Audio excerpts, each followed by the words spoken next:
Salam, hər vaxtınız xeyir olsun. Bu gün sizlərlə qışlıq bağlamalarımıza davam edirik. Bu dəfə pomidordan qışlıq kabablıq bağlayacağam.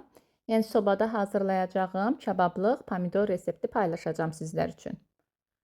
Bizə lazım olan 5 kiloqram pomidordur. Miqdarını özünüz istənilən kimi artırıb azalda bilərsiniz.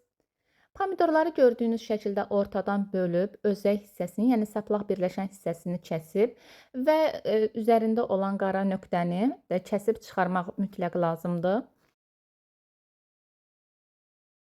Gördüyünüz kimi saplaq birləşən hissəsini və həmin bu qara nöqtəni, yəni orada da çiçəklənmə dövrü olur, həmin o hissəni də kəsərək çıxardıram. Bunu ona görə edirik ki, pomidorun qabığı rahat çıxsın. Həmin o qara hissəni də mütləq çıxarmaq lazımdır, yoxsa qabıq ora elə möhkəm yapışır ki, yəni dartaraq çıxarmaq çətin olur. Eyni qayda ilə bütün pomidorları hazırladım. Təmiz yuduğum soba listinə pomidorları bir sıra şəklində düzəcəm. Mən pomidoru 3 soba listi olmaqla düzüb bişirdim. Əvvəlcədən qızdırdığım 200 dərəcəli sobada alt-üst rejimdə təxminən yarım saat ərzində bişirirəm. Bişməsini də belə baxa bilərsiniz. Yəni pomidorların qabıqları artıq büzüşübsə, üzəri çox az rəngin dəyişib qızarmağa başlayıbsa, deməli sobadan götürmək olar.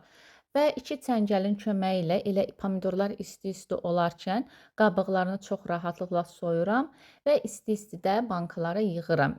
İstifadə etdiyim banka hər kəsin evində tapıla bilən 720 mq-lıq belə bankalardandır.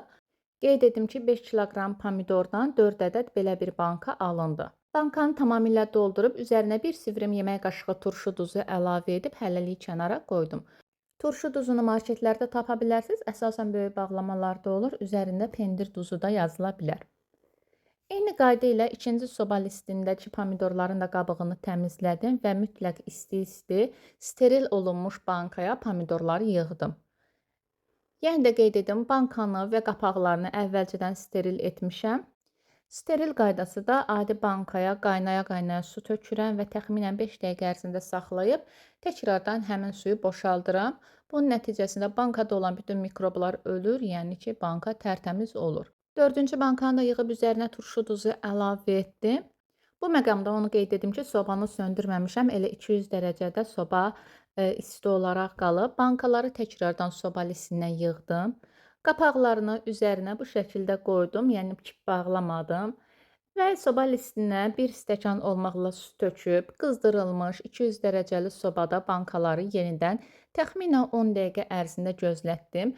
Bunun nəticəsində də qətiyyən qışda atma kimi problemlər olmayacaq.